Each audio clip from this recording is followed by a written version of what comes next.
Hey everyone, welcome to The Field Between. My name is Ahmed. I'm Yasmin. I've been so excited to get to this episode for a while now because our guests are two people whose work I really admire and respect.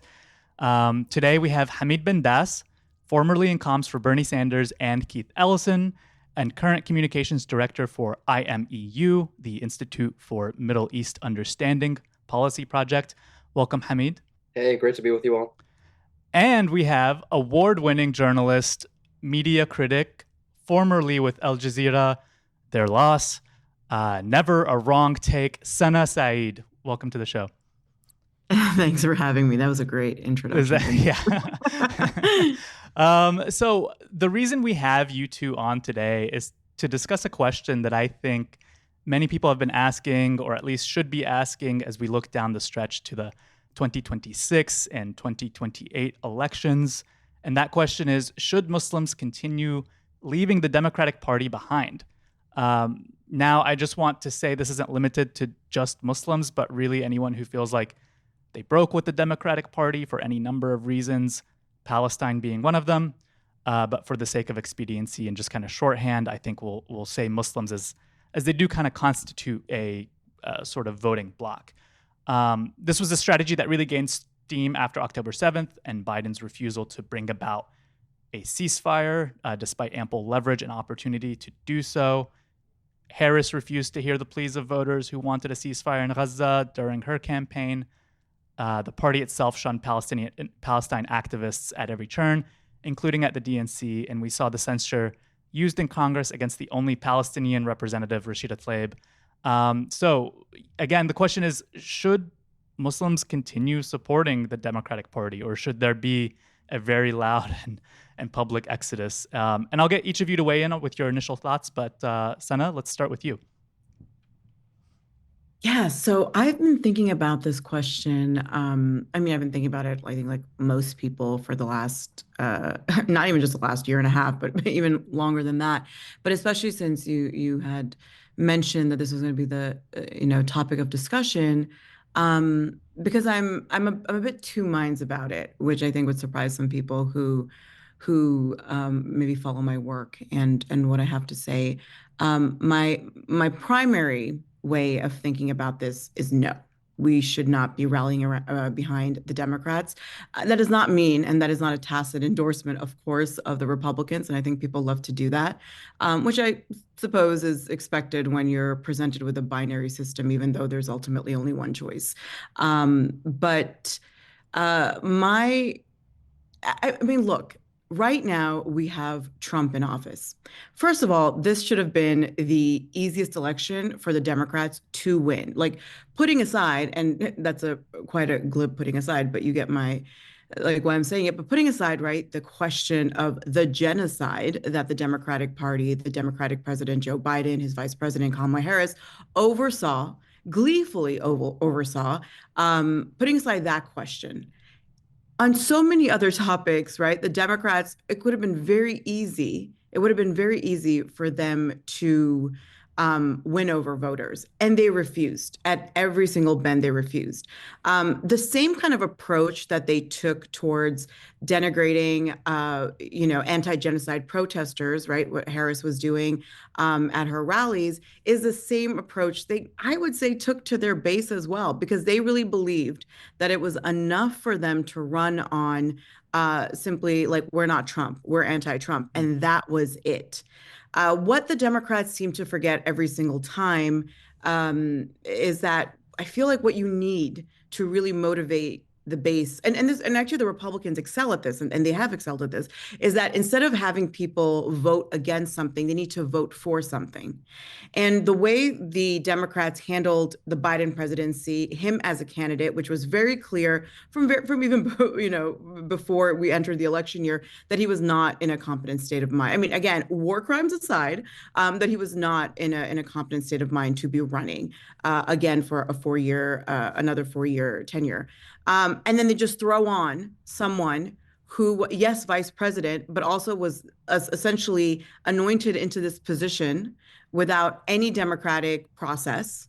And someone who was also one of the, if not the most unpopular candidate in the 2020 election as well. in the primaries. So all of that, plus the fact that now we have Trump in office, and he is absolutely enacting horrible policies, right? As to how many of those policies will stick, we'll see. But I mean, it's disastrous.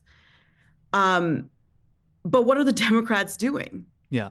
Like, Y- what are the Democrats actually doing? If they were doing something, if they were actually going out there and saying, and not even saying, but doing, showing any kind of actual quote unquote resistance, as much as they love that word, if they were actually doing any of that, maybe there's actually some room for conversation here about what does strategizing electorally look like, right? But they're not doing anything. Instead, we have Hakeem Jeffries, who within the first week or two of the Trump administration was offering thoughts and prayers. Yeah. So it's, to me, it's also a question of, again, you put aside, and that's again a very big put aside, but you put aside the question of this party gleefully overseeing a genocide, and the starvation of an entire people. If we put that, and not only that, but also like the expansionist violence of Israel, over into Lebanon, into Syria, without any kind of repercussions, of course. Put that all aside. What have they actually done in any meaningful way, or at all? Mm. Actually, not even a meaningful way, even in a superficial way, to show their own base right now, we have your back. Yeah. And so for that reason, I'm very inclined more towards, no, they haven't done anything to merit support. Because right now, as it stands, by not doing anything, they're showing themselves as one and the same as the ruling party. But Senna, the not doing anything is the strategy. I don't know if you saw the quote from James Carville in the New York op-ed, but he literally just says our strategy should be to lay down and play dead. But before we go too And much, dead they shall remain with yeah, that strategy. before we get too much further into bashing the Democrats, Hamid, I also want to get your initial thoughts on the question, and we'll go from there. Yeah, I mean, I agree with everything that's been said so far. I was someone who, again, going very far back a little bit, but I was working for Bernie in 2016 when I think we saw a very similar dynamic play out where you had a lot of voters who were vocally asking the Democratic Party to stand for particular things that are popular that I think would have helped them win in 2016, and instead you got this very top-down approach from Democratic leadership where they said this is how we're going to run a campaign, and it's up to these voters who are making demands to get in line.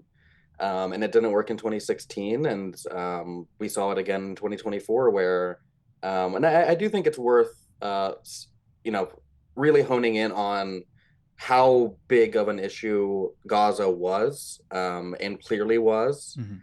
The fact that they, IMU Policy Project did quite a bit of polling in August in swing states about how harmful the practice of the Biden administration sending weapons to Israel was in terms of getting the base to come around. We basically saw before the disastrous Biden debate, he was dropping in the polls and very far behind Trump. That obviously some of these things are due to inflation, some are due to images of his age, but it was clearly a lot of folks who thought he was having a really disastrous and just a policy toward Israel and Gaza that they strongly disagreed with and vocally disagreed with. So we did polling in Pennsylvania, Arizona, Georgia that showed that if Kamala Harris came out and said, if I'm president, I'll pledge to withhold weapons to Israel in line with US law and international law, that a lot of voters who were saying that they were undecided or unsure if they're going to vote would have been more likely to vote for her. There was polling in the New York Times, or reported in the New York Times, about a week before the election, where they were saying the Trump campaign was seeing that undecided voters had a high salience around Gaza. So Gaza was something that if you were an undecided voter, was something you were thinking about quite a bit, and you were more likely to be a person of color. And what we saw in the last few weeks of the Trump campaign was what I think many of us predicted, and what I think is borne out to be true: superficial gestures of I'm going to be a peacemaking candidate. I'm going to be a candidate that ends this violence and this bloodshed. Yeah. And Trump is Trump. He lies and he pretends to be things that he's not. What I think is disturbing about the Democratic Party is that they don't even pretend. They don't even when the polling says this will help you win, and if you say it, it'll help you win. At least on the issue of Gaza, they have been unwilling to even act like they are going to be on the side of bringing about peace. Yeah. Kamala Harris said many, many times, I'm not going to change any policy from the Biden administration around this. I'm not going to, her campaign said very openly, I'm not going to touch the weapons policy around this. That's not going to change. But they made that bet. They really, and I think that's where the situation we're in. In 2024, the Democratic Party leadership made a bet that they could win without the voters who cared about Gaza. They said, we can get these other voters who like people like Liz Cheney, Yeah. people who hate Trump so much that they're going to leave the Republican Party and vote for Democrats this time. They wanted to win that way, and they refused to win any other way. And then what we got was the first time Democrats have lost the popular vote in decades. This moment we're in where we're talking about, yeah, they might as well play dead because they don't really have any institutional power in Washington, D.C., in the legislative branch, the judicial branch, and certainly in the White House. So that's where they are. The reason I'm going to be a little bit advocating, though, for working within the Democratic Party is just the fact that while leadership is in that spot, like I said, there were millions of people in the Democratic Party in the voter base who agree that there needs to be a change in policy toward Israel and Palestine and toward Gaza and weapons to Israel. And I think that fact means that we need to explore what this moment is when you have the vast majority of Democratic voters really for the first time. Like, if you know, there was polling that came out from Gallup this week that showed that just 33% of Democrats say they have a favorable view of Israel. About 5 years ago, that number was 60%. Wow. So this is something that's different. It's not something that we've seen in the last 25 years. The 33% number is the lowest it's ever been. And 60% saying they have unfavorable ratings is the highest it's ever been in 25 years since Gallup has been asking this question. So I'm saying all these things. The Democratic Party was the party of genocide. They made a terrible bet. Their leadership is not in touch with their base. And yet at the same time, there is some movement that is real that is happening among the voter base. And I think that means it's worth exploring. Do we need to build power there and see what this can be over the next 2 years and the next 4 years, and see if this is a moment that we could get Democratic leadership to respond to, just again an unprecedented moment in terms of public opinion around this issue. And so that's where I am, and it's a question of kind of, do we live in a democracy? Is the Democratic Party a democratic institution? Those are open questions that are tough to answer, and I think probably, if one were to be honest, the answer feels like no. And yet, I just feel like this is such an important time that we should see what power we really have there. Okay. I appreciate that you laid out the stakes that way, Hamid, just in terms of the Gallup poll. I know a lot of us are really heartened by that. And this kind of disconnect between Democratic voters and then the Democratic Party as an institution, which, as someone who worked on the Bernie campaign, I'm sure you know very intimately. I also appreciate, just for our listeners, we talked about this in the podcast before, but the Liz Cheney strategy, just no one under the age of 40, I think, thought that was ever going to be a winning strategy. Like, the idea of trying under to the get age of 60. Yeah, trying to get like Republican voters, like they have their most like egotistic form of that candidate already there. Mm-hmm. I wanted to circle back. I'd love to hear more of your thoughts on it, because I think I'm in a similar place to Hamid, and I was interested that you also kind of express a little bit of ambivalence, where I have very little faith in the Democratic Party, but I also just don't know what the alternatives are. And so part of me just feels like, let's fight for the tiny, minute left base of the Democratic Party. I don't love the Green Party. The Working Families Party seems interesting, and I know they've done some good work locally, but I'm not sure if it makes sense to kind of build power in a third party versus trying to make something new come out of the Democratic Party. I'd be curious to hear more of your thoughts on it, because I think you kind of, really well encapsulated all the issues of the Democratic Party. What makes you kind of ambivalent about the idea of Muslims completely abandoning the party?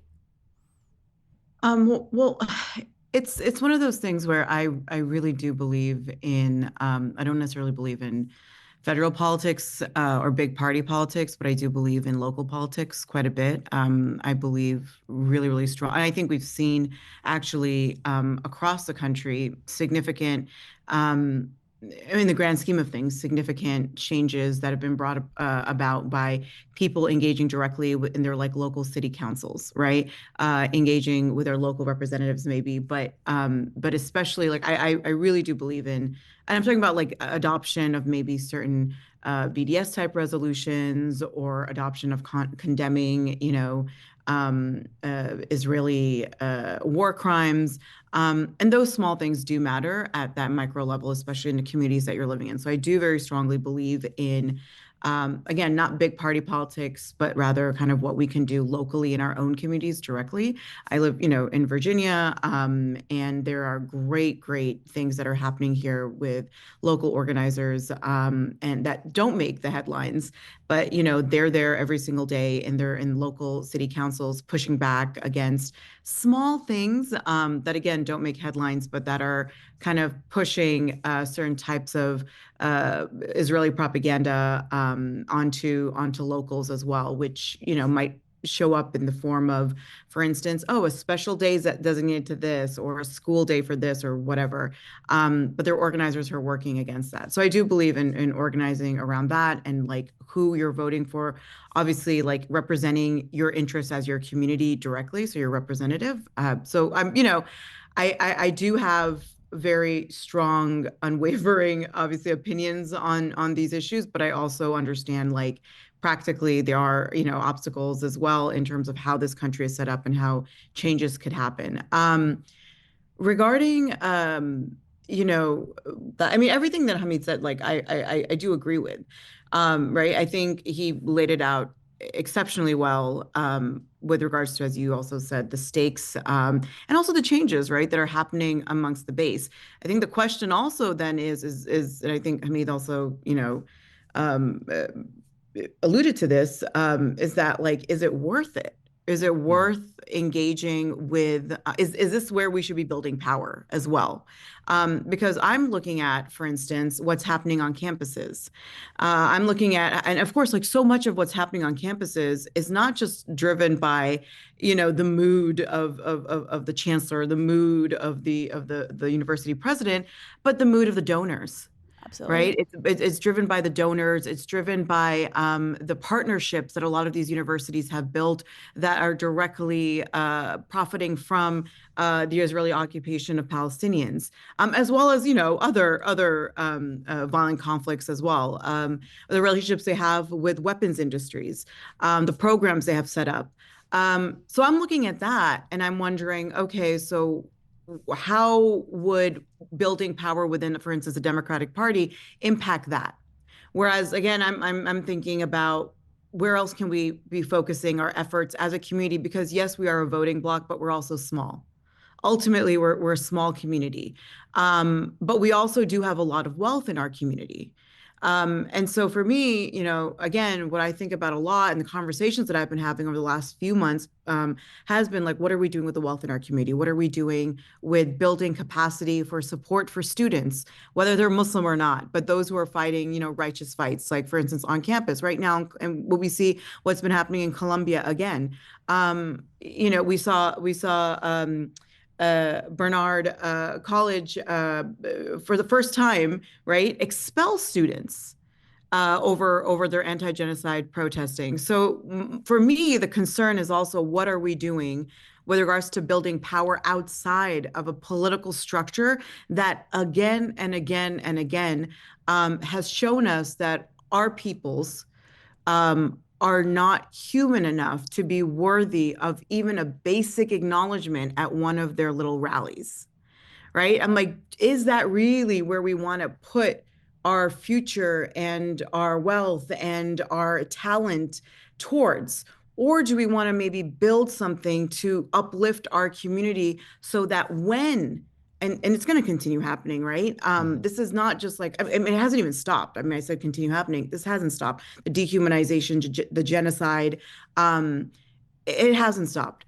But I would love for our communities to be in a place where we can build political, financial,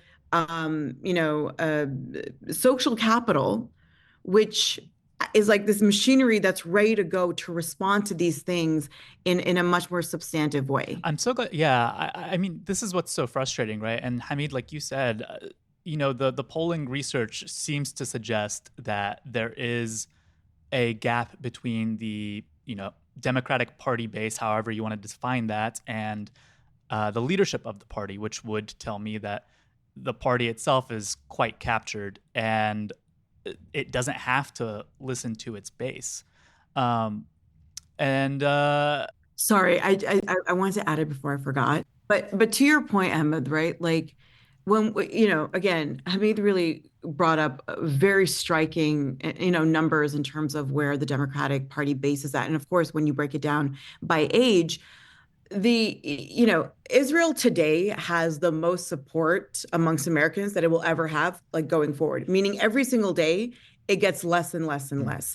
And the question again for us to ask here is, how did that happen? yeah, Did it happen because of work being done within the Democratic Party, because of what some Democrats were doing? Or did it happen because of work that young students have been doing, right? Or that our communities have been doing, the Palestinian communities have been doing for the last, I mean, especially the last 20 years, but obviously it goes well beyond that. And I think that actually shows that maybe it is worth building that power that we talk about outside of a political party.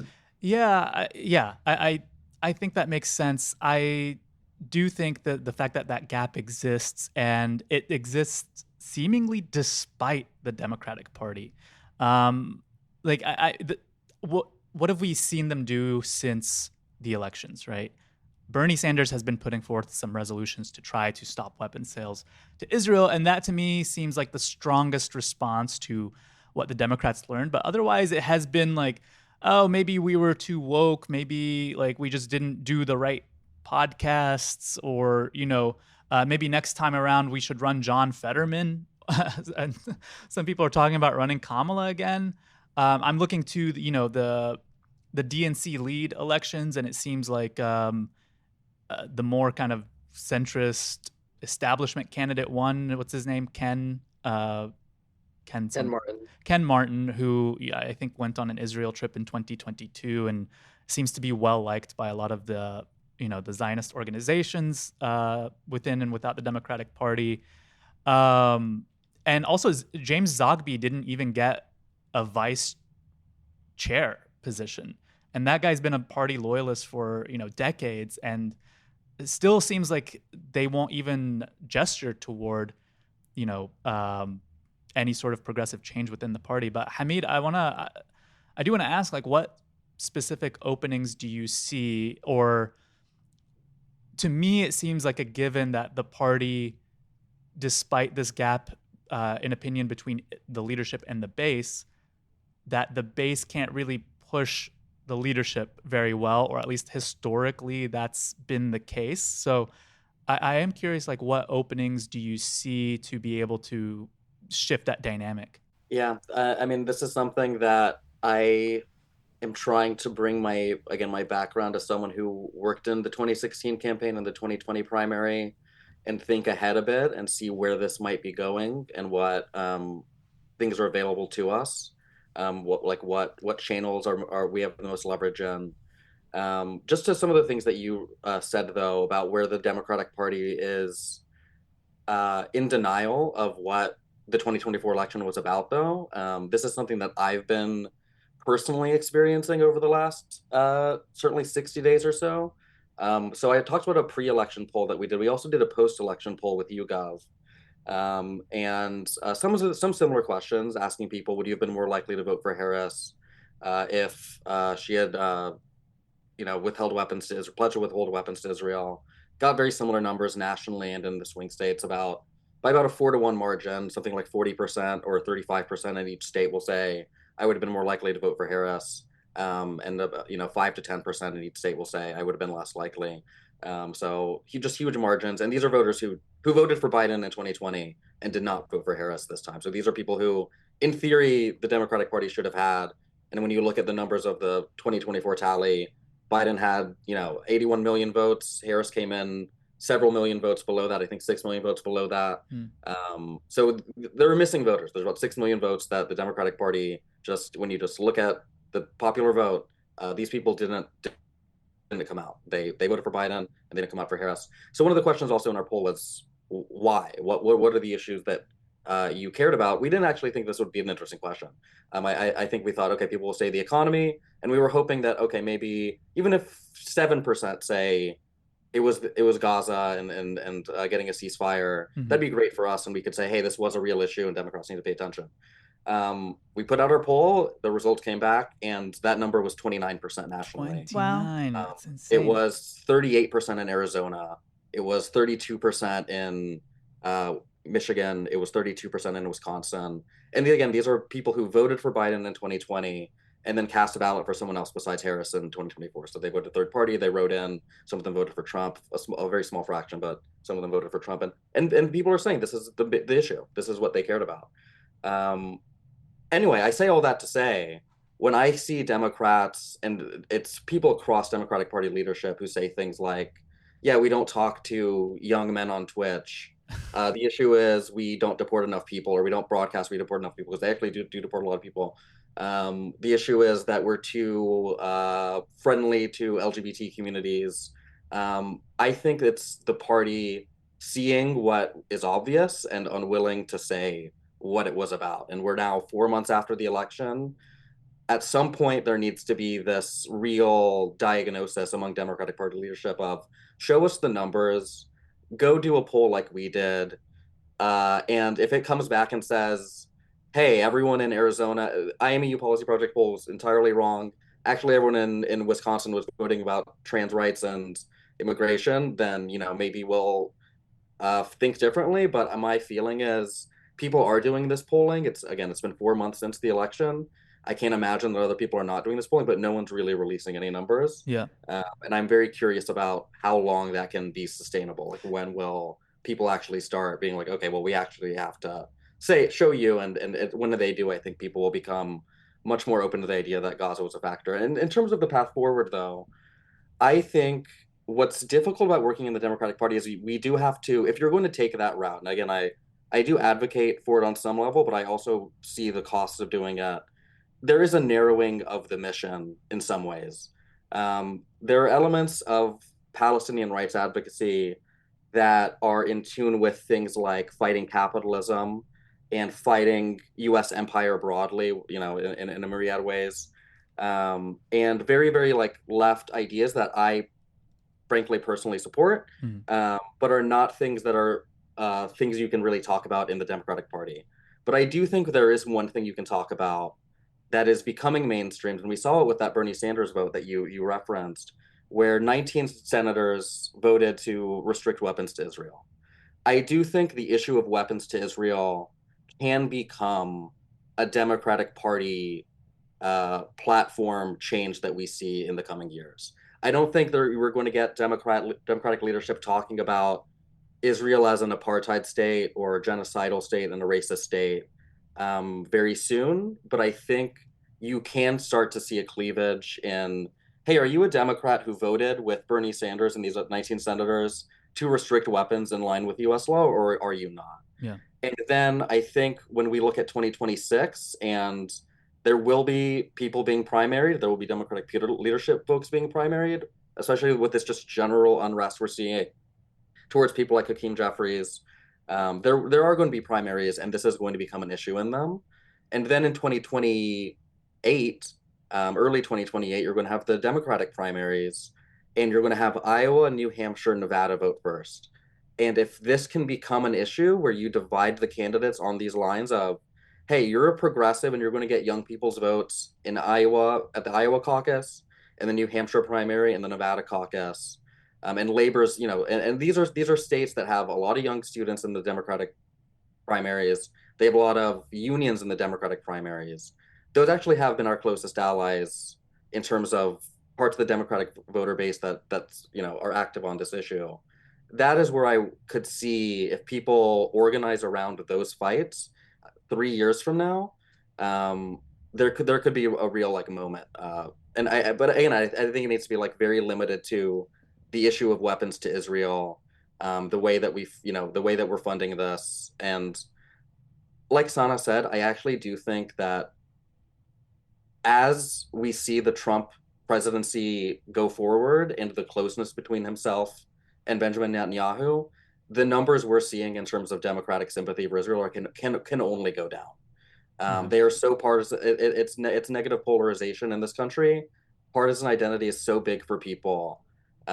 Just regular Democrats are going to associate Netanyahu with Trump for the next few years, and it's going to become very weird when they then see John Fetterman running for president in 2028, and he's out there talking about how great he thinks Netanyahu is. That's not going to make sense to Democratic Party voters. So I think that's where I see the leverage: weapons to Israel, and these primary fights in 2026, and then in 2028. I agree. It's not gonna to us. I think all on this call, like a John Fetterman running in 2028 just does not feel legible or logical. But one of the reasons that I do feel like it's worth having, a conversation around this question now is that I actually do agree with the Democratic Party on the fact and like on the platform that Trump is an existential threat, right? To not only to the U.S. but to the world. I only differ in believing that he is not an aberration of the system, but like a logical culmination and extension of it. And so I do feel like they have just kind of been running on the idea that alone is bad enough to get people to vote for whomever we put forward, or whatever platform we do or do not have. And I guess given that we know something of the first couple of months of the Trump administration and just really how bad and it can be and will continue to be, I guess it's just like, do we have time, right? Like if we put in all this energy, like I think Nancy Pelosi in an interview the other day in the Washington Post, someone had asked like, what is your what's the platform or what's the strategy going forward? And she said something to the effect of, ask me again a year before the election and I'll let you know.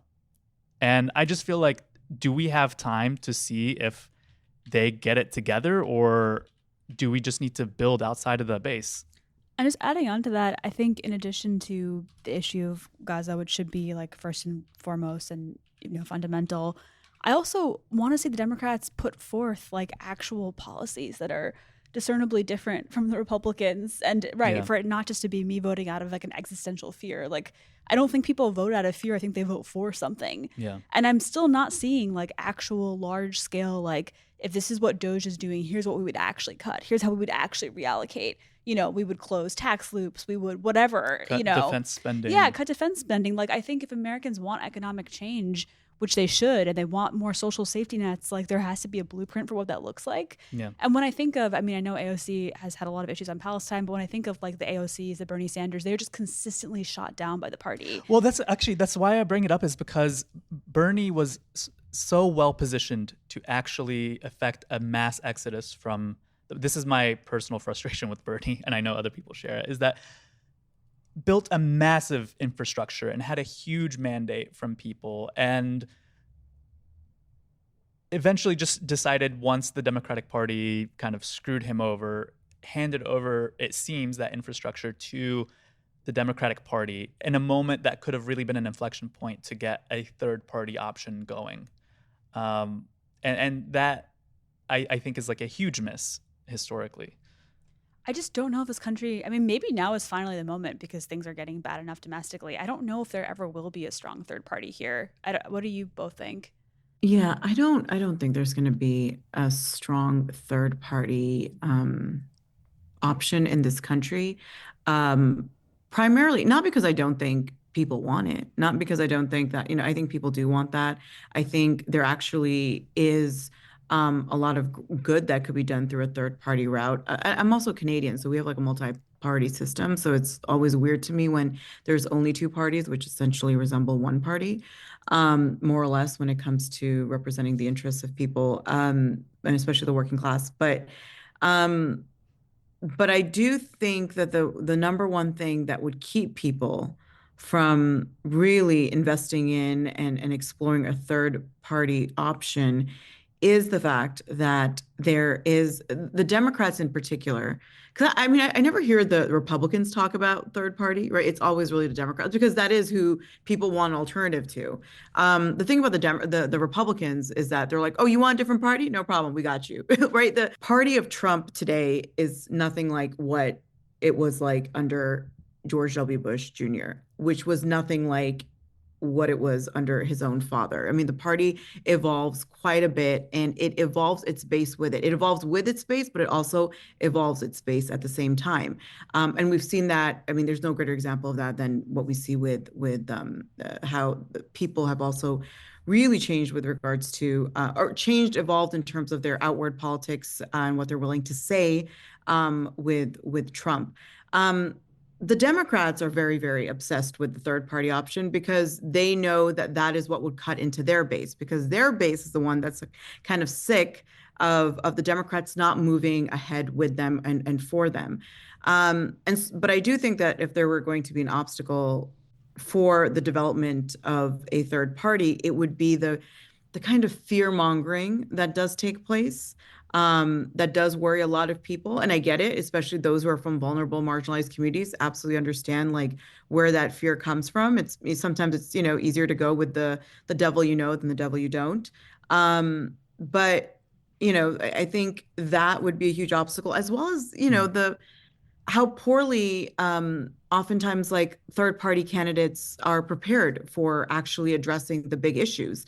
I do think that, Jill Stein did get a lot of undue hate in this last election cycle, and a lot of that was very clearly, it was manufactured in that way. It was very obvious what was happening.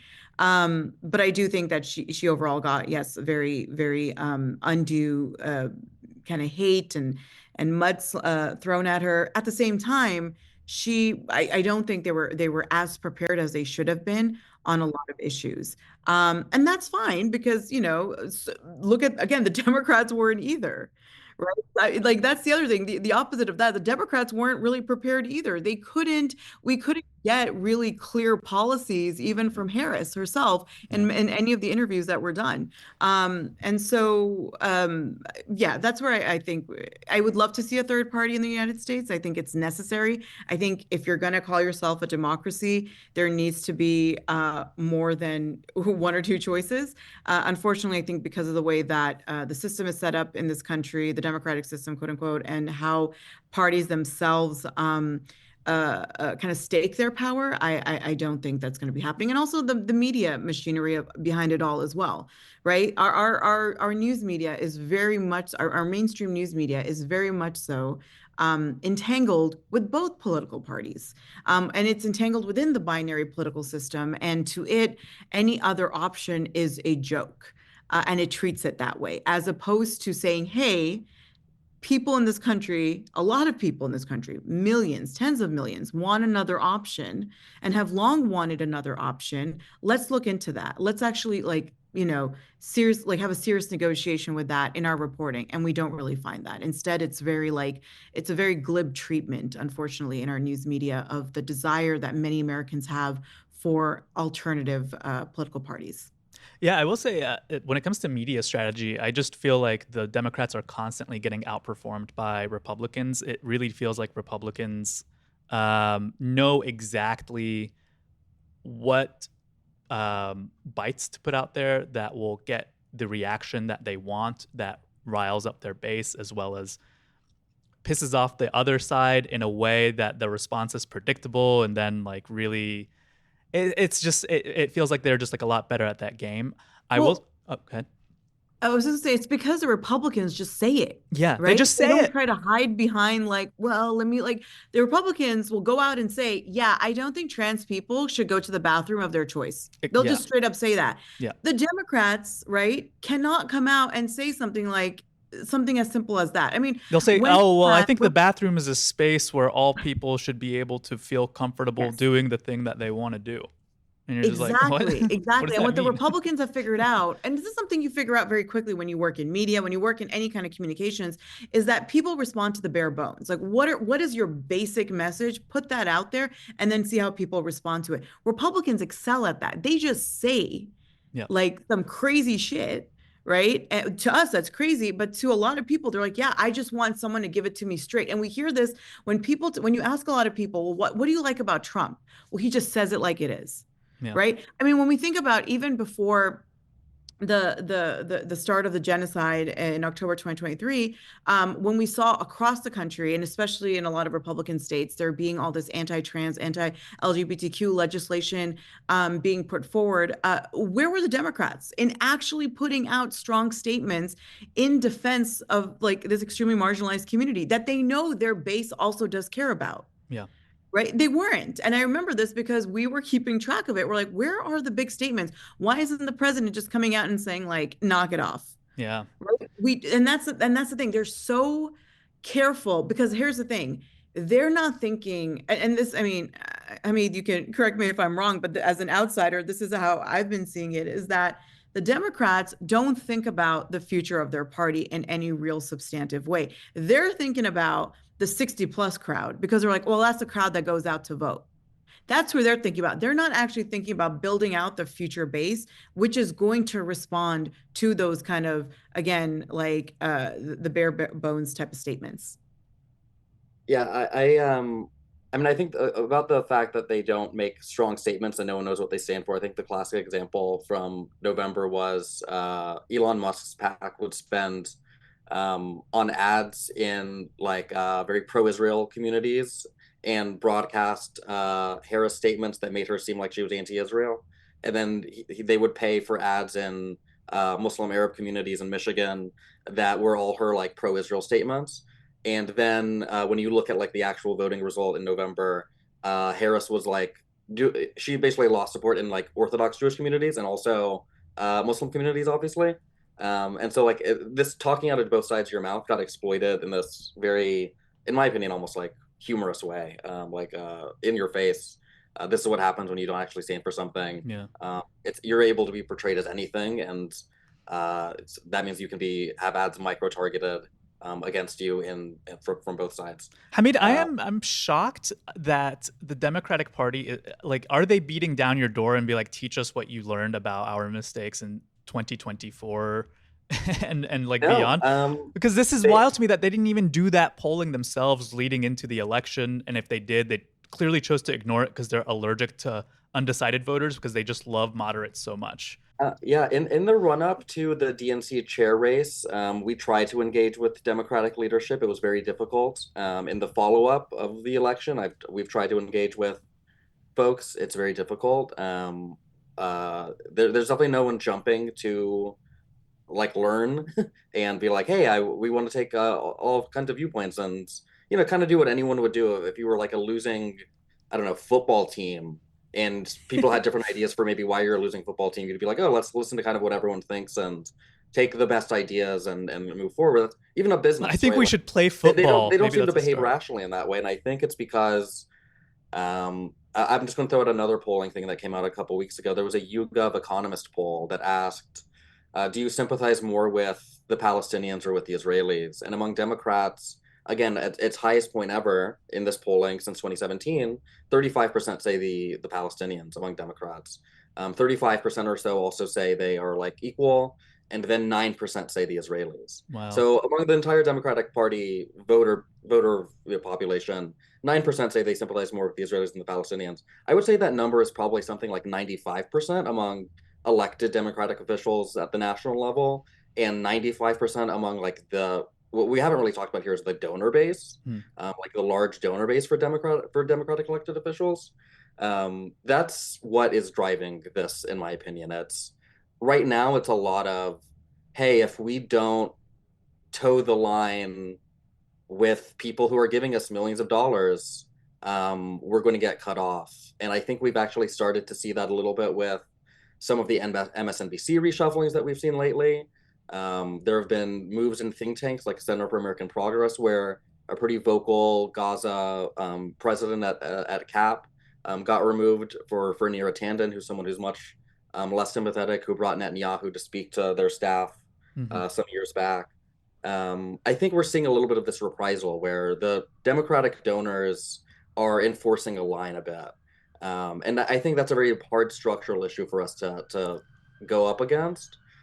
We clearly went up against it in with the Cori Bush and Jamal Bowman races, where you saw it's just astounding numbers, right? Like the most any outside organization has ever spent in U.S. history in a congressional primary is AIPAC to defeat Jamal Bowman.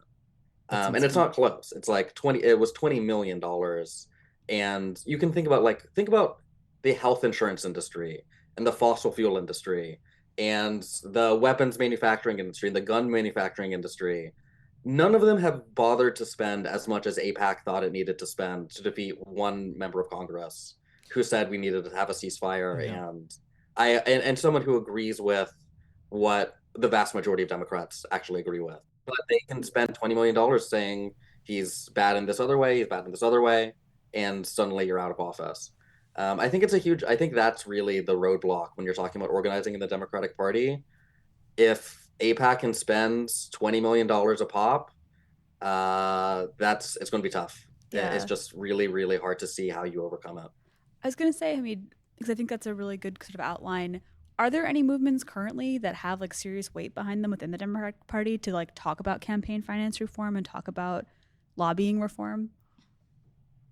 I mean, there's a set of organizations called Reject AIPAC. IMU Policy Project is part of it. It's a coalition with Working Families Party and Justice Democrats and JVP Action and, if not now, and a few other folks, U.S. Campaign for Palestinian Rights. Like that's one attempt in trying to get folks to say they're not going to take AIPAC money on the progressive side and build more of a block of progressive elected officials who are willing to call it out and say, hey, a lot of this is Republican money. Why would Democrats be comfortable taking money from Republicans in a primary? Why should that be allowed? That's another thing is it's something that, in terms of organizing within the Democratic Party, that's going to be very hard, but state parties do have the power to ban super PAC spending in their elections. They can't do it by like fiat, but what they can do is, hey, if basically, you have to do certain things to run on the Democratic Party ballot in like, let's say you're running in Nebraska. To get on you have to be a registered Democrat, for example. Like you can't just run as a Republican and be a D on the line in a Democratic Party primary. There are other things they can make as rules to run and be on the ballot. One of them could be signing a pledge that you're not going to take super PAC money. They could restrict access to the voter files for you. Like there are things that they can do more on the state party level, and the DNC can incentivize that through like giving grants or whatever. That is a movement that I think is worth looking at. Again, the problem is you're reforming an institution as lost and as unwilling to want to change as the National Democratic Party, the DNC. Yeah. And some of the state parties I think are more amenable. Nebraska, actually, one I named, is probably one of them. Washington State's probably one of them. But it's going to be really hard in New York. It's going to be really hard in Illinois to get them to ban super PAC money. Those are very controlled parties where big money, entrenched money has run it for a long time. Yeah, I just don't see any appetite from anyone, right? Like going back to the Jamal Bowman and Cori Bush elections, like I could be wrong here, but I just don't remember any Democratic Party leaders calling that out as a bad thing that happened. Honestly, the hope is that this is maybe accelerationist, but Elon Musk says he's going to start spending in them in 2026. And maybe that's like what needs to happen to actually get them to wake up. I think this is part of being on the left and also being a Palestinian rights advocate. The problems that we are seeing are like the problems that are going to be a lot of other people's problems in a few years. Mm-hmm. I think that goes for the free speech stuff and the campus repression stuff we're seeing. Definitely. And it's also happening with this money and politics stuff. What AIPAC does is going to be replicated by other Republicans, who, maybe the person doesn't have a bad position on. Or you're a Republican donor and you're like, okay, well, Israel's not really my thing, but fossil fuels is my thing, gun rights is my thing, whatever it is. Why don't I just do what AIPAC does and get someone out? Because it's open season in the Democratic primary. You get to do whatever you want apparently, and you can spend money however you want. And you're right, the party doesn't push back. It's very, very odd, and I think they're not doing it so far because it was AIPAC. But you would almost hope that if this continues and gets worse, maybe they actually just finally, as an existential thing, have to respond. Yeah. Okay, I'm interested to hear what you both think about this. One moment that I've been kind of thinking back to as maybe a historical analog for can this party be reformed? I think to like the 2007, 2008-ish Republican Party, which kind of felt like it was flailing after a unpopular George W. Bush administration, and kind of like when Barack Obama was coming into power, and kind of it seemed like the Republican Party was a little bit on the outs. Starting with, not necessarily starting with Sarah Palin, but Sarah Palin kind of popularized like the Tea Party, which kind of seemed to have gotten like a few insurgent people into office who then seems like over a couple of years just dragged the rest of the party kicking and screaming. Like they would say things and, just make all this stink that even people within their own party were just like, these people are crazy and they have very unpopular ideas, but they were appealing to some populist sentiment. And I think even going back to the 2016 elections, like I think people have to remember, and Trump likes to pass it off like he had this huge mandate and that everyone was like in lockstep from the beginning. But he dragged the Republican Party and the Republican leadership to his side. And I'm just wondering if there seems to be anyone even attempting that in the Democratic Party, or if, like we talk a lot about the Squad as being the most progressive portion of the Democratic Party. And to be quite honest, I haven't really heard much from them. And it seems like even AOC lost a chair on one of the committees to someone who is, again, more of an establishment person. So I'm wondering if any of you think that's perhaps like a relevant historical analog, and two, whether you see anything similar happening. All right, add to that, even if you don't see it happening, like what could it look like? Could be interesting. I mean, for me, it goes back to what I was saying earlier, where one thing that I don't like to give any credit to the Republicans, but I'll give them credit, especially for this, is that, they, as I said earlier, they do change. They are very good at pinpointing changing attitudes, or exploiting, I should say, rather, at pinpointing and exploiting certain attitudes and kind of rolling with that. And especially over the last 20 years, we've seen that. Look, they saw when Barack Obama came into office, you're right, the Republican Party was, it was an embarrassment. It was an embarrassment to itself, its own history and everything. So, and it was seen that way. And then they completely leaned into, as you also outlined, the kind of, it was, yes, there was like, they took, some Tea Party insurgents got into the party and whatnot. But also beyond that, they did lean into a lot of the racism against Barack Obama, right? And they did it in a way where, it's definitely very different than I think the party of today would do it, but they definitely did it. And this is where we also start seeing questions of, well, his middle name's Hussein. What about his birth certificate, right? We start hearing about the question of Barack Obama's birth certificate by the way, who?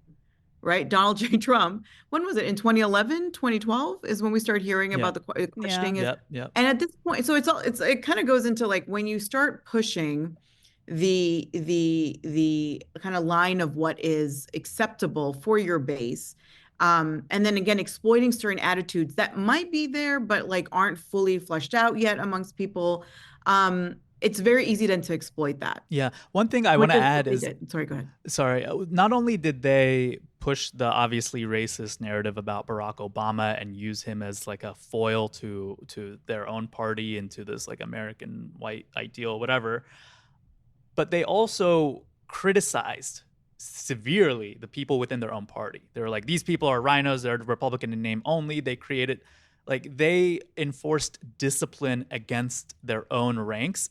And I guess to me, that seems like the even more effective tactic than having an external, right? Because the Democrats are already like, oh, Trump is the worst. He's really bad.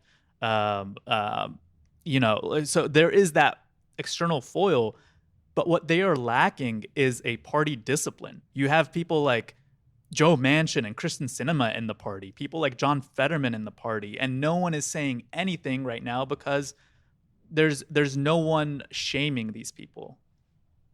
I will say, though, I do think the Democrats actually have a discipline, but their discipline begins and ends at people like those who were in the squad, right? So it's those who are actually trying to push the Democrats away from their very centrist, maybe, positions on many things, including foreign policy and working class, policies impacting working class families. I think what actually what I was going to say earlier is that was kind of the party, during the Obama era with regards to the Republicans. But today, I mean, kind of what's really worked for them, and I'm not saying this is a good thing, I'm just saying, like, it's been really incredible, again, to witness as someone who's on the outside, is they just kind of embrace everyone, right? They're like, oh, you're a Nazi? Come on in. Yeah. And then they kind of take the most extreme. This is what the Republicans do. They take the most extreme. They welcome in, some of their quote unquote moderates. And they know that ultimately the way the process ends up working, the way political culture works within a party, within any kind of group, right, is that people will end up aligning themselves sooner or later with whatever is seen as like the winning governing philosophy. Yeah. Right, the winning governing politics. And so even right now, right, we have, some Republicans who might be uncomfortable with, I mean, we've seen it, like, where they'll say things like, don't agree with this, don't, what the president did with Zelensky is awful, et cetera, et cetera. But at the end of the day, they still fall in line. Yep. They still fall in line with the party. And I think the Republicans are really good at that. I think the Democrats do have discipline. Unfortunately, they only exercise that discipline towards people who are actually trying to push policies to be more in line with base interests versus, people like Fetterman and whoever else. Yeah, I mean, the joke is that Democrats need to just imagine what Elon Musk is doing at Doge as like a campus protest, and like that would get them energized to actually fight back against it. I think what Sana said at the end there is spot on. The Democrats definitely have a way to discipline members. The problem is that they discipline in the direction of attacking their young voter base and what their young voter base is passionate about.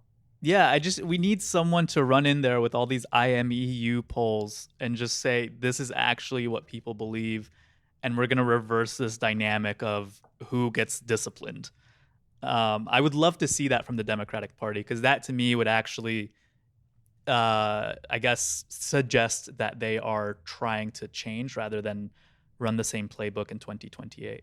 I do want to, though, emphasize a point that I think is so important to make, that Hamid made earlier, is the role also of donors, of money, of lobby groups, and also beyond the kind of the pro-Israel lobby groups, beyond AIPAC. I mean, we have so much money pouring into both political parties from the weapons manufacturers, and they're kind of like, in my opinion, they're not getting enough hate in this entire conversation we've been having for the last year and a half. I mean, I'm not saying like people aren't. I mean, obviously, people have put their bodies on the line to fight back against something like Elbit Systems, but in terms of the conversation itself and the influence in politics, when we start breaking down the influence that weapons manufacturers have across party lines, it's insane. And that plays a huge role in all of this as well. And then the question is that,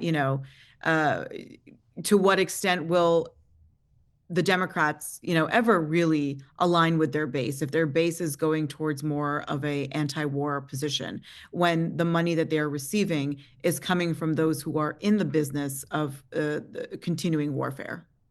I totally agree with that. And that's why I'm so concerned about the lack of movement behind campaign finance reform, or not even just campaign finance reform, but between like lobbying in Congress. Because if it's not in your economic interest to vote against not just, war manufacturing, but even like, big oil and gas, then I just don't think that they will. I do wonder how this dynamic begins to change, right? Like, I just don't see it changing on. I think someone mentioned earlier, right? Like, Hamid, you mentioned that the states could actually change whether or not outside money, to what degree outside money can influence these primaries and elections. But I think that would take on the order of like multiple elections. I just don't know if that strategy, if there's time for it.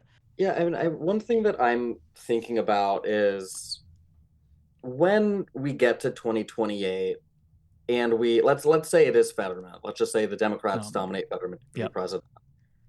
What I foresee is we're going to get this attack line again of, and maybe honestly, maybe Fetterman's not the best example because I was going to say he's better than Trump on something, and he's actually maybe in some ways worse than Trump on Israel in particular. So let's just say someone else who's just, they're going to support Israel. They're not where the base is. Mm-hmm. And you're going to get these attack lines of, hey, it's time to fall in line, everyone. You saw what Trump was over these 4 years. If you care about Gaza, if you care about Palestinians, we're going to shame you to no end if you don't show up to vote for the Democrats here. I think we obviously saw some of that in 2024, but I was actually a little bit, I guess I'm on the side of, I kind of think people understood. I think there was such a malaise in 2024 and such a disaffection with Biden and Harris, just across the party that like if you sat it out, I haven't heard too much of like, oh, you're really, really, really dumb for doing that. I'm sure I know there are in certain parts of the Democratic Party apparatus people saying that, but I just mean like even among like my social circle, what my political friends on Instagram are sharing, it's not really like an anger at the voters who sat it out. I do wonder if that's sustainable for 2028, and I think if it is, I guess the one thing I'd say is like this is what actually does make this moment different about Gaza in particular is that kind of means what I think may be happening, and that's that the bearing witness to what happened in Gaza over the last 15 months, 16 months, has actually changed people in a way that's pretty unique, in a way that hasn't really happened in modern American history. I don't think Gaza is unique in terms of I think the U.S. has used extreme violence and horrific violence against civilians in Vietnam, in Iraq, in a variety of places, supported regimes that have done very similar things. But this is, I think, the first time people just saw it and saw what that looks like. And I think everyone, certainly the folks who are talking, I'm sure a lot of the people listening can imagine some of the images that came through their phones over the last 16 months that kind of made you feel like I'm changed as a person. And I think that's part of it when I think about my parents, my sister, people who voted Kerry, Obama, Clinton, Biden, like they don't love those people, but they're willing to go and vote for those people. And then 2024, they're like, yeah, I'm not going to vote. Yeah. Or I'm going to vote third party. Like that, I can't stomach supporting this again. If the Democrats don't learn their lesson again, if it happens again in 2028, where there's some candidate, there's the direction of the leadership that says, hey, we're still not listening to the base. We're still going to vote for someone that is going to give weapons to Israel and support genocide. If people still hold the line there, I think we're at a moment where it's like, okay, this is something different. The Democratic Party is either going to lose for perpetuity or it's going to change. That's kind of my hope and my timeline for thinking about this. And obviously my real hope is that we just don't get to that situation and we get to a situation where in 2026 we start to see this turnover and we start to see people who represent the party get in through Democratic primaries, and then someone who represents the party base win a Democratic primary in 2028. Yeah. But I'm saying if we don't get there and people still hold the line and we still get a lot of people not showing up to vote, and people are still saying it's because I don't support the U.S. policy, I actually do think there's something very real maybe at work here, which is like this is what it means to watch in a way that's never really happened in world history in the digital age, a genocide. Yeah. And that changes people. Yeah, I gotta say, I don't feel very optimistic that if we're not hearing right now that, okay, the Democratic Party needs to change, we need to be, as a party, criticizing the leadership that got us into this position instead of still putting them out and saying, like, whoa, what do you think? You know, Nancy Pelosi? Oh, I think we shouldn't do anything, actually. I think we should take our hands off the steering wheel. And, maybe when it gets closer to election and time for me to fundraise and hopefully win again, uh, I'll let you know what I think. Like, it just doesn't seem like they are going to do that. And, like, if we can suss that out now, it does feel like there is enough popular sentiment around, again, like you said, Hamid, not just Gaza, but like a lot of other issues. And there are a lot of people who can be mobilized around an issue. Why are we dedicating that energy to the Democratic Party just to kind of let it evaporate again? I don't think that I hope they don't run this strategy again of saying, like, oh, well, you saw what Trump did, because the worst thing ever that they told us would happen if Trump won is happening right now. So it's not a compelling proposition to say something bad might happen if you don't vote for us, right? Because the bad thing already happened and is happening right now and will continue to happen for the next 3 years. I have to question at this point, it's just like, is the Democratic Party, like ontologically, is it even like a political party, right? Like, does it have a base? Can it mobilize people? Like, what is its purpose? Because this big tent strategy of equivocating and trying to please no one and also make no one mad, it just doesn't seem to be working, and all it does is seems to like beget fascism. And as Sana and Hamid have both pointed out, it's not even really a big tent strategy. It's really like a donor, based on whatever the sort of donors donor want. and more like centrist and right. True. Right of the base tendency. I was going to ask real quick if either of you have thoughts on the Green Party. One of the things that they had been criticized for in the last campaign, Sana, you mentioned this, right? That I agree felt a little bit manufactured, is the Green Party just shows up once every 4 years and they don't really have any ground game. They don't do anything in between. And they, like, why would I vote for them? Because they clearly just don't have any skin in the game.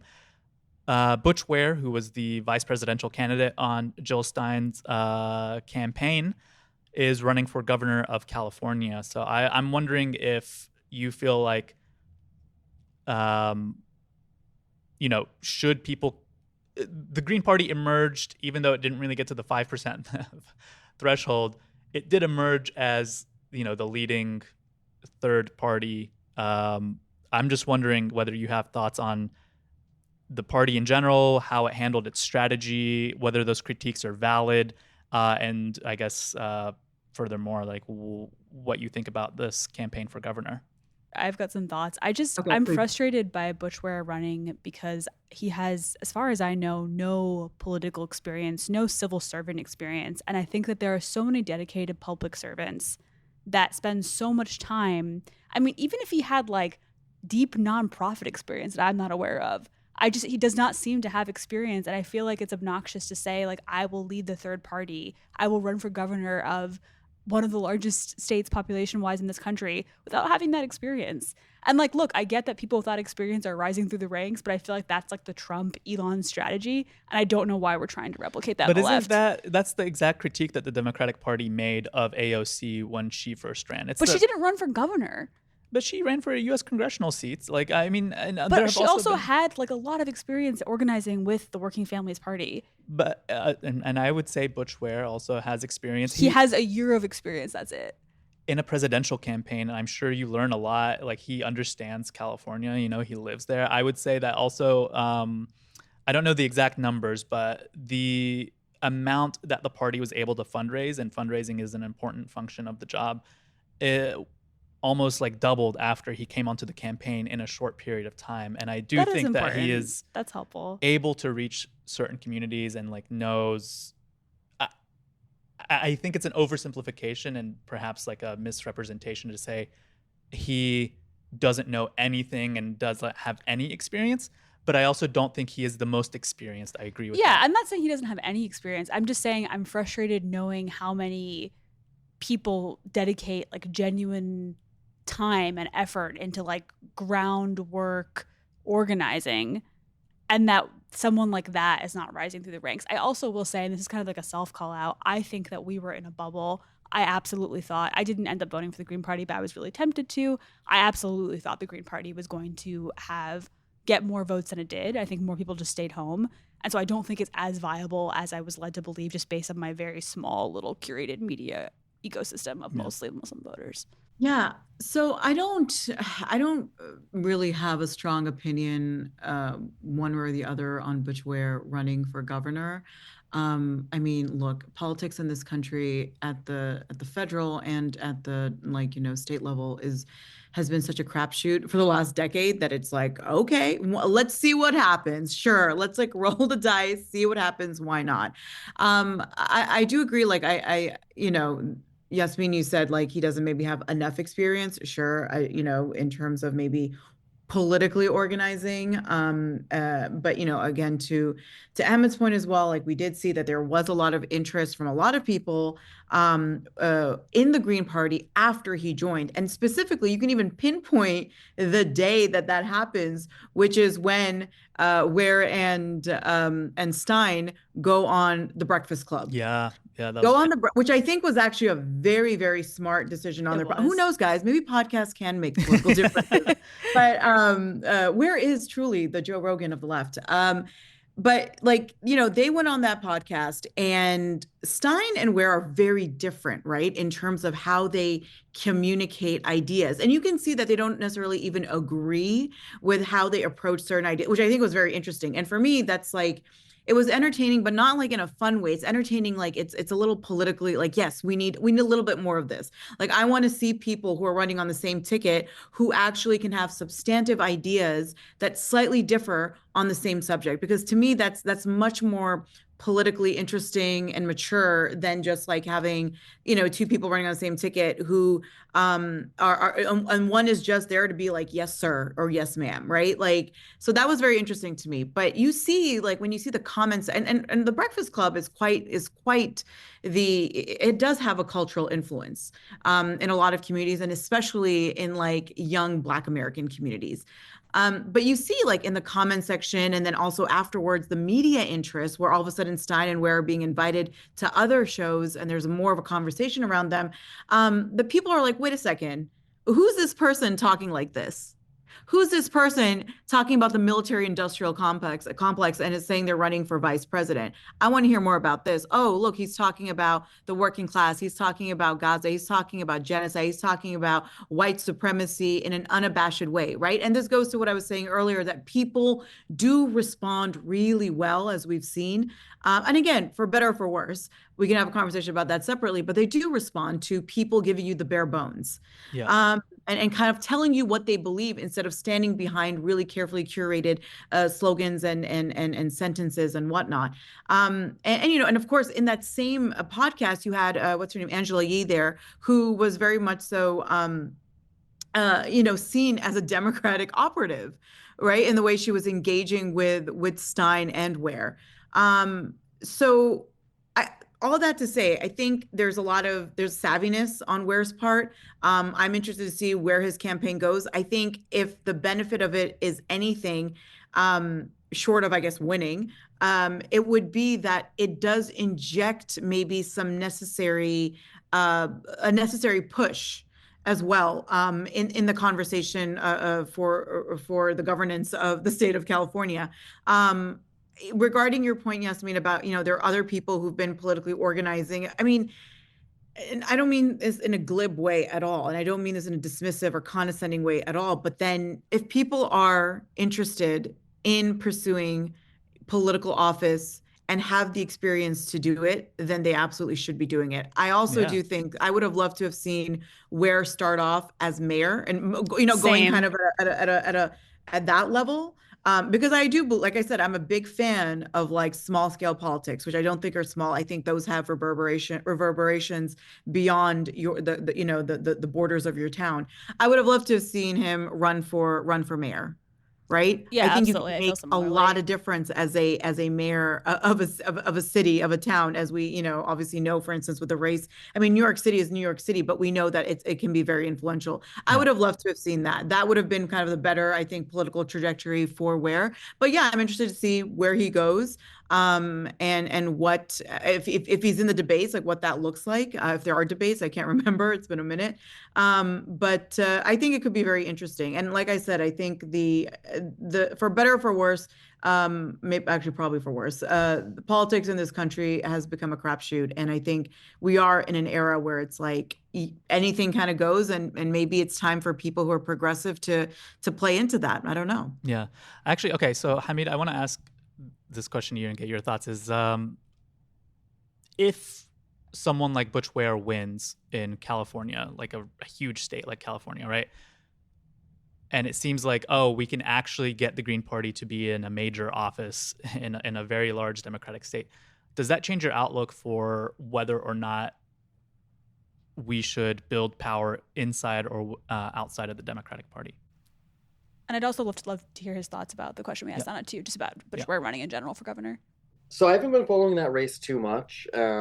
I guess my attitude with third parties in general is I do think it's just when you look at what can actually be realistic, the better bottleneck on progressive issues is the Democratic primary. I think you're just on a much easier playing field in the sense of you have a much smaller base of voters that you need to get. You're not running a multi-million dollar generally campaign as much as you are if you're running in a general election, and third parties have to run in a general election.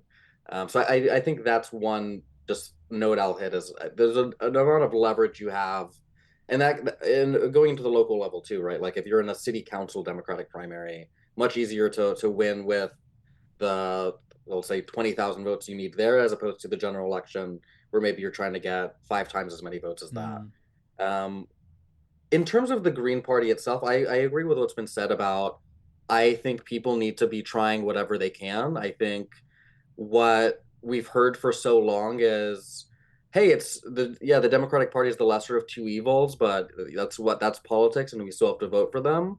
And what we ended up with was, again, something that's unforgivable in the form of the genocide carried out by President Biden. That's what voting for the lesser of two evils over and over and over again got us to. And I didn't fully feel that way before October 2023. I think I was more willing to say, okay, well, Joe Biden is, he wasn't my 2020 pick. Obviously, I worked for Bernie, but he's also way better than Trump would have been in a second term. And I'm happy with, what more or less with what we've got. I was pretty complacent about things at that point. And then I had friends who were like, no, like in 2024, if Joe Biden runs again, we need to be supporting the Green Party. And he hasn't been good enough. And I didn't really feel that way until October 2023. And then I felt like this is something that's unforgivable.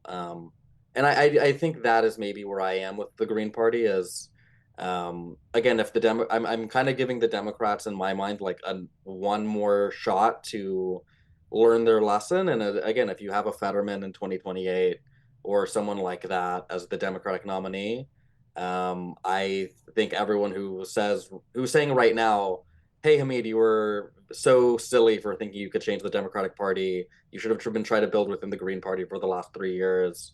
Will be very validated, and I would be willing to say like, yeah, that was my fault. That was my bad. I will say, I feel, just a quick comment, I think I feel similarly. I feel like if no kind of more left version of the Democratic Party emerges, then I kind of give up. I also agree with Asana's assessment just on Butch Ware specifically. I do think it is helpful, like the kind of conversations that he injected into the discourse were really valuable. And I would have loved to have seen him. I think he's like a professor at UC Irvine. I would have loved to see him run for like mayor of Irvine. That would have been a much more logical step to me. But yeah, we'll see what happens.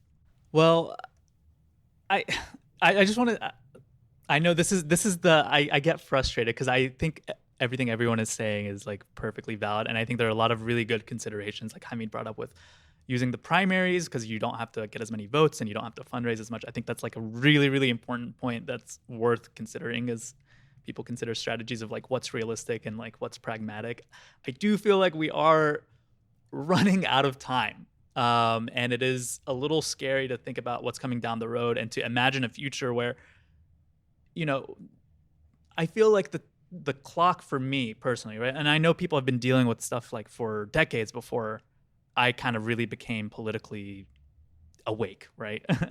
um, but it's been, 15 years of like, oh, the Democratic Party's bombing Yemen with drones. Oh, the Democratic Party bailed out Wall Street. Oh, the Democratic Party's like didn't do single payer healthcare. Like, and it's just like these compounding crises one on the other. And it's just like, we've been on this path for such a long time that to me, it just doesn't feel like 2028 should be the point that we're saying, okay, now we shift over. Like I'm in, part of me, I'll just lay it out here. Part of me just wants to say, like, if we abandon the Democratic Party, we should do so loudly and publicly. And the strategy should apply to anyone who is running as a Democrat, period, even if we like them, period, end of sentence. They have to get out of the Democratic Party, and that would be applicable, unfortunately, to someone who I really like Summer Lee. Like, I want some urgency around it, and I feel like I'm not getting that from the Democratic Party. But I also know that that's just me right now, right? Like, I don't know how practical that is. I understand, but I'm just like speaking from a place of frustration. Is that anyone who is willing to ally themselves or work within the Democratic Party structure, I feel like is setting themselves up to get burned. I like the idea of like sort of what Sana was saying earlier about like the way that the Republicans adapt over time. Like I feel like that just, to me, that's where I sort of stand, that the Democrats have to adapt. They have to adapt. They have to start to resemble more closely their voter base, especially the future of their voter base and their younger voter base. Yeah. And I'm willing to try and invest. I mean, I think I need to rejoin DSA. Like I think that there just needs to be a push leftward and a lot of attention towards like finance reform across the board, because I think, I feel like if, especially like, in our local case, Democrats like Summer Lee are asked to renounce the Democratic Party, and she has such a like unique coalition within Pittsburgh of different voters and different demographics. I don't know, especially in this moment of crisis, if it will help. Having said that, maybe a moment of crisis is a moment of transformation. Like I sort of see you there, like, I mean, I'm even wondering a little bit, not to be too alarmist, but like, I hope that we are not in 2028 seeing a third Trump candidacy. Like, I don't know at this point. Could happen. Right. So he's going to start talking about FDR and like how he got 4 terms and how 3. Yeah. Yeah. So, I mean, there is something to transformation coming out of moments of crisis. So I see you a little bit there. I think if we're going to be waiting for the Democrats to evolve and adapt in the way that the Republicans have, I think we'll be waiting for a very, very long time. One of the things that's also really important is, I think, for us to always kind of take note with both parties, is that when the Republicans evolved, it was that they evolved more outwardly, but their core beliefs and their core interests when it comes to, for instance, the core policies that they still uphold, whether it's regarding foreign policy, whether it's regarding immigration, didn't really change all too much. Right? They still are very much so tied to and entangled with their donors, with the people who provide them with the financial support to do the kind of work that they do. The Republicans evolved more outwardly with their rhetoric and who they were willing to present themselves as and who they were willing to embrace within their party. I think the Democrats, we might see that from the Democrats. Maybe they'll be willing to kind of say the things that need to be said in terms of fundamentally changing what makes up the structure of their power within their party. which is again money based, I don't think we're going to be seeing that at least anytime soon. Yeah. And that's just the nature of the political party in the United States. Yeah, I mean, I think in the short term, like people are saying, we can't wait for the Democratic Party. I think it's going to be something that even the timeline that I've been stressing around 2026 and 2028 might be too short term to really be realistic about how long it takes for this party to actually do the things it needs to do to change on a pretty fundamental level. We're talking about where a large part of its donor base basically exits the party. I will say that in terms of what is ahead that people can be doing, there's certainly 2025 elections in places like Virginia and New York City, where people can get involved with candidates, and I think these issues are going to come up in both of those places in particular. There are things going on like more direct action. There's more like Pittsburgh has a campaign, the first of its kind, the first major city at least, to have a direct vote on divestment. Ahmed's on the Not on Our Dime board. campaign in Pittsburgh is organizing that, and that vote, assuming the legal challenges don't hold, will be held on May 20th. It'll be the first time that there's a popular vote or ballot initiative in that way to divest. We've had city council votes in Portland, Maine, and Dearborn and Richmond, California. And we've had like some more things that are like more symbolic, but still people kind of saying these things like there was a vote about divestment in Urbana around like ending military funding to Israel. So things like that people can actually get organized on a local level. I totally agree. That is such a good way to be partaking in politics on this for the time being. And I would just say that this question of working within or without the Democratic Party, I think on some level, people can answer it for themselves in a way. Like, yes, there's the question of the strategy, but it's also a question of personal comfort. If you're someone who just doesn't feel like you can go through the pain of, working with people in the Democratic Party who will ignore you and berate you and be rude to you if you talk about this thing, that's very understandable. But I just hope that those people are working in the Green Party on the local level, doing something, and not just saying, well, if the Democratic Party is not open to me, then I'm just not going to do anything at all. Yeah. And then for the folks who are comfortable working in the Democratic Party, and I'd say this for myself, like there is also a level of holding ourselves to some kind of moral compass. I really do struggle with it because you're trying to bring people on and you're trying to make compromises, frankly. And again, the one that we've kind of settled on is weapons to Israel as like, that's where we want everyone to end up, and we're not going to police necessarily what people are saying on the broad geopolitics. But if they can get around to that policy, like that's our ally now. Like John Ossoff is a good example of that. Someone who, when you ask him to speak for 10 minutes on this issue, is not where I am on this issue, but he's willing to take a vote like that. But at the same time, we're making this political calculation to accept that someone is as an ally. And yet, there is more that we're fighting for. We shouldn't just take the crumbs the Democratic Party gives us. And again, I'm speaking to myself when I say this. It's just a balancing act that we all have to play as we're going forward. What's beautiful about this moment is this is new. This is the first time in my lifetime I feel like Palestinian rights is an issue of political weight in the domestic sense. It affects domestic American politics. I've only really been involved since 2014, but I don't think that the status quo from when I was first involved, and what I was seeing even before then, just a child watching like the Second Intifada and things like that. I think this is a new moment, and there are going to be growing pains, and there's going to be a trial and error process of how does this movement now engage in the American political sphere.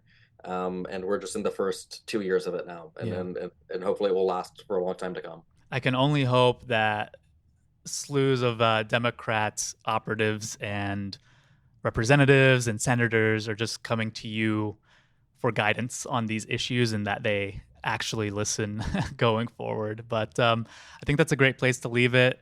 I want to thank you two so very much for participating in the conversation. I feel like I learned a lot and Same. have a lot to consider here. I'm sure our audience appreciates it as well.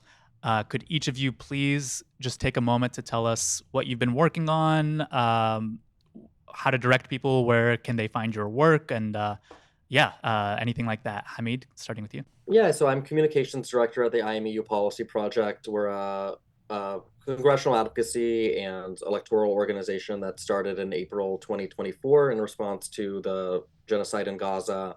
I highly recommend people just go to our website, imeupolicyproject.org. You can sign up for a weekly newsletter we send out, and it will have updates on basically any congressional White House actions that are going on that affects Palestinians and policy towards Israel. And it also updates from what's happening in the West Bank and Gaza. So just go to imeupolicyproject.org and you can sign up there. Awesome. Sana?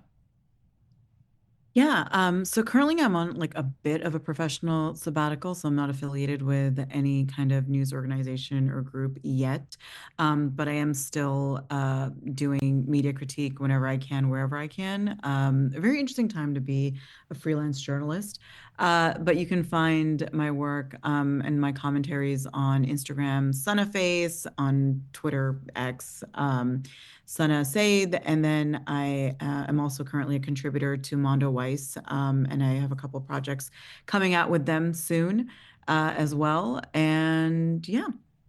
Have I been saying your last name wrong this whole time? I've been saying Yeah, Sana Saeed. everyone, I'm so it's Sana Saeed. It's Sana Saeed. Everyone says Sana Saeed Oh my and God. or like Sana Saeed, and I'm like, it's just Sana Saeed. It's cool. Okay, I'm so sorry. Okay. The two E's will do you in every time. They do, yeah. Okay. Well, thank you both very much, Hamid Bendaas and Sana Saeed. Really appreciate the time. And talk Thank to you you, later. y'all. Bye. Thank Bye. you for having you. us.